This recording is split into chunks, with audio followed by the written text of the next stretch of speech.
23 மே 2026 பாஸ்கா கால 7ஆம் வார சனி. நற்செய்தி வாசகம். யோவான் எழுதிய தூய நற்செய்தியிலிருந்து வாசகம். ஆண்டவரை மாட்சி உமக்கு. அதிகாரம் 21, இறை வசனங்கள் 20 25 முடிய. அக்காலத்தில் பேதுரு திரும்பி பார்த்தபொழுது இயேசுவின் அன்பு சீடரும் பின் தொடர்கிறார் என்று கண்டார். இவரே இரவு உணவின் பொழுது இயேசுவின் அருகில் அவர் மார்பு பக்கமாய் சாய்ந்து கொண்டு, ஆண்டவரை உம்மை காட்டிக் கொடுப்பவன் எவன் என்று கேட்டவர். அவரை கண்ட பேதுரு இயேசுவிடம், ஆண்டவரை, இவருக்கு என்ன ஆகும் என்று கேட்டார். இயேசு அவரிடம், நான் வரும் வரை இவன் இருக்க வேண்டும் என நான் விரும்பினால் உனக்கு என்ன? நீர் என்னை பின் தொடர்ந்து வா என்றார். ஆகையால் அந்த சீடர் இறக்க மாட்டார் என்னும் பேச்சு சகோதர சகோதரிகளிடையே பரவியது. ஆனால் இவர் இறக்க மாட்டார் என இயேசு கூறவில்லை. மாறாக, நான் வரும் வரை இவன் இருக்க வேண்டும் என நான் விரும்பினால் உனக்கு என்ன என்பதுதான் கூறினார். இந்த சீடரே இவற்றுக்கு சாட்சி. இவரே இவற்றை எழுதி வைத்தவர். இவரது சான்று உண்மையானது என நமக்கு தெரியும். இயேசு செய்தவை வேறு பலவும் உண்டு. அவற்றை ஒவ்வொன்றாக எழுதினால் எழுதப்படும் நூல்களை இவ்வுலகமே கொள்ளாது என கருதுகிறேன் என்றார். ஆண்டவரின் அருள்வாக்கு. கிறிஸ்துவே உமக்கு புகழ். இயேசுவில் பிரியமான அன்பு சகோதர சகோதரிகளே, பாஸ்கா காலத்தினுடைய இறுதி நாட்கள் இருக்கின்ற நமக்கு இறைவன் நம் அனைவரையும் நிறைவாக ஆசீர்வதிக்கும்படியாக இன்று நீங்கள் சமர்ப்பிக்கின்ற அனைத்து மன்றாட்டுகளையும், இன்று தங்களுடைய பிறந்த நாட்கள், திருமண நாட்கள், பல்வேறு நினைவு நாட்களை கொண்டாடுகின்ற பிள்ளைகளும், பல்வேறு இடங்களுக்கு பயணம் மேற்கொள்கின்ற பிள்ளைகளையும் இறைவன் நிறைவாக ஆசீர்வதிக்க நாம் ஜெபிப்போம்.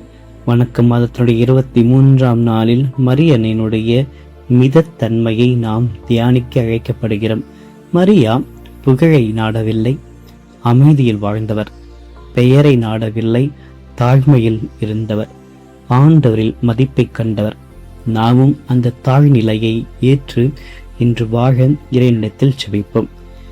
இன்றைய நற்செய்தி வாசகத்தை பார்க்கின்ற பொழுது இறைவன் மேலுமாக நம்மை பாஸ்கா காலத்துடைய இறுதி நாட்களுக்கு அழைத்து செல்கின்றார். இந்த இறுதி நாட்களின் வழியாக இறைவன் நம் அனைவரையும் தன்னுடைய ஆன்மீக சந்திப்பு நிலையில் நிற்க அழைக்கின்றார். இந்த நாளோடு பாஸ்கா காலத்துடைய இறுதி நாளை நாம் நிறைவு செய்கிறோம். இன்று மாலையில் தூய ஆவியருடைய திருவிழுப்பு திருப்பலிக்குள் நுழைய இருக்கின்றோம். பெண்டகோஸ்ட் விஜில் என்று குறிப்பிடுவார்கள். இன்றைய காலை நற்செய்தியில் இயேசுவுக்கும் பேதுருக்கும் இடையே நடக்கின்ற மிக ஆழமான, அதே நேரத்தில் முற்றிலும் மனித இயல்பு நிறைந்த ஒரு உரையாடலை காண்கிறோம்.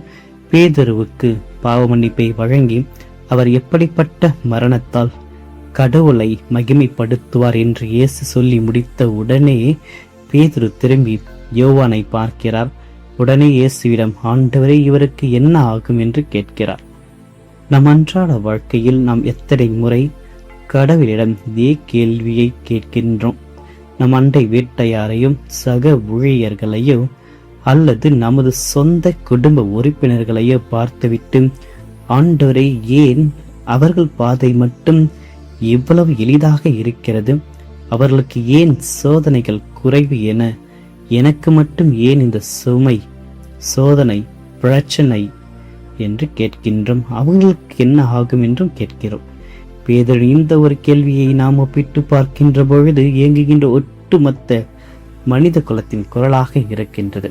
ஆனால் கடவுளுடைய தனித்துவமான அழைப்பானது பேதுருவின் கேள்விக்கு இயேசு அளித்த அந்த பதில் மிகவும் கூர்மையானது, நேரடியானது மற்றும் நமக்கு விடுதலை அளிப்பது. நான் வரும் வரை அவர் இருக்க வேண்டும் என நான் விரும்பினால் உனக்கு என்ன? நீர் என்னை பின் தொடர்ந்து வா.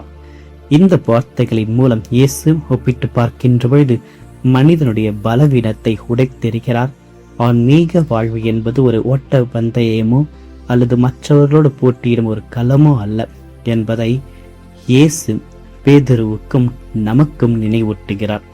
கடவுள் தம் பிள்ளைகள் ஒவ்வொருவருக்கும் ஒரே மாதிரியான அச்சுகளை, திறமைகளை வைப்பதில்லை. பேதுருடைய அழைப்பானது திருச்சபையின் பாறையாக, ஆயனாக இருப்பது, இறுதியில் மறைசாட்சியாக மறித்து இறைவனை மகிமைப்படுத்துவது. ஆனால் யோவானுடைய அழைப்பானது இயேசுடைய அன்பை தியானிக்கின்ற ஒரு சீடராக நீண்ட ஆயுள் பெற்று நற்செய்தியை எழுதி கடவுளின் அன்பை பாதுகாப்பது. இவர்களுடைய பாதைகளும் வெவ்வேறானவை, ஆனால் இரு பாதைகளும் கடவுளை மகிமைப்படுத்தின. நாம் எப்பொழுதுமே மற்றவர்களை என்ன செய்கிறார் என்று பக்கவாட்டில் பார்த்து கொண்டிருந்தால் நமக்கு நேரே இருக்கும் பாதையை இழந்து விடுகிறோம். இயேசு என்று நமக்கு கூறுகிறார். அடுத்தவருடைய சிலுவையையும் அடுத்தவருடைய ஆசீர்வாதங்களை பார்ப்பதை நிறுத்திவிட்டு நம்மை மட்டும் பார்க்க அழைக்கிறார். அளவில்லா இறைவனுடைய அருளுடைய சாட்சிகள். யோவான் தன் நற்செய்தி ஒரு பிரமிப்பூட்டும் வரியோடு நிறைவு செய்கிறார்.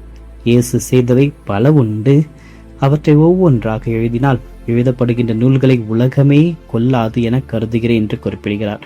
இது வெறும் வரலாற்று புனைவு அல்ல, இது ஒரு ஆன்மீக உண்மை.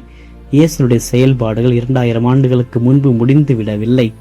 இன்று நம்முடைய வாழ்வின் மூலமாக இயேசு தம்முடைய நற்செய்தியினுடைய அடுத்தடுத்த பக்கங்களை எழுதி கொண்டிருக்கிறார். உங்கள் தனிப்பட்ட போராட்டங்கள் யாருக்கும் தெரியாமல் நீங்கள் பெறும் அமைதியான வெற்றிகள், நீங்கள் செய்யும் நற்செயல்கள், இவை யாவும் இயேசுவின் தொடரும் நற்பணிகள், எழுதப்படாத அதிகாரங்கள் ஆகும்.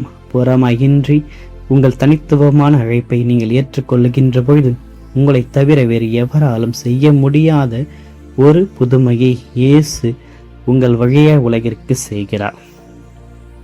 இன்று மாலை நாம் தொடங்கியிருக்கின்ற தூய ஆவியினுடைய பெருவிழா என்ற நற்செய்தியை இணைத்து பார்க்கின்ற பொழுதும் இதன் மூலம் இன்னும் அதிக அளவில் ஆழமான உண்மையை அறிந்து கொள்கிறோம்.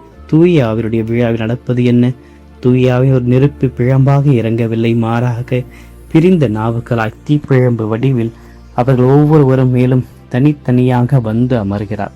தூய ஆவி நம் எல்லோரையும் ஒரே அச்சு வார்த்தையாக பொருட்களாக மாற்றுவதில்லை, திரு அவைக்குள் பல்வேறு கொடைகளையும் தனித்தன்மையும் பொழிகிறார். ஆக நாம் இன்று ஆண்டருடைய ஆலயமாக, தூயருடைய ஆலயமாக இருக்கின்ற நமக்கு நம்முடைய இதயத்தை அவரிடத்தில் சமர்ப்பிப்போம். இதயத்தில் மென்மையாக கூறுவதை, என் மகனே, என் மகளே, நீ உன்னுடைய அழைப்பு தனித்துவம் வாய்ந்தது. ஆக இந்த பாஸ்கா காலம் நிறைவடைகின்ற வாளில் பாரமான சொல்லுமையை, சிலுவையை இறக்கிவிட்டு தூய அவனுடைய இதயங்களை நாம் நுழைகின்ற பொழுது அங்கே பொறாமையை மறைத்துவிட்டு இயேசுவை மட்டும் பின்தொடர்கின்ற ஏக்கத்தை நிரம்பியிருக்கின்ற மனிதர்களாக வாழ தொடர்ந்து ஜெபிப்போம். ஆமென். மன்றாடுவோமாக. என்றும் வாழும் எல்லாம் வல்ல இறைவா, இதோ அந்த புதிய நாளிற்காக மக்கள் நன்றி கூறுகிறோம்.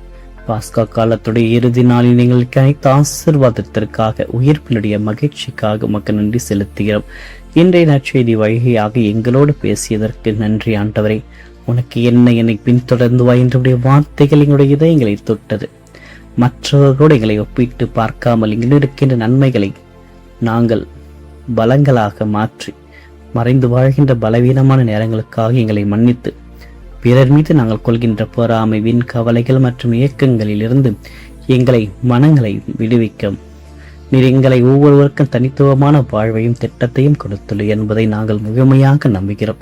என் வாழ்வில் நீர் தந்த சிலுவைகளையும் ஆசீர்வாதங்களை நன்றியோடு ஏற்றுக்கொண்டு உம்மை மட்டுமே நோக்கி பார்க்கின்ற ஆழமான விசுவாசத்தை எங்களுக்கு தந்தருளும்.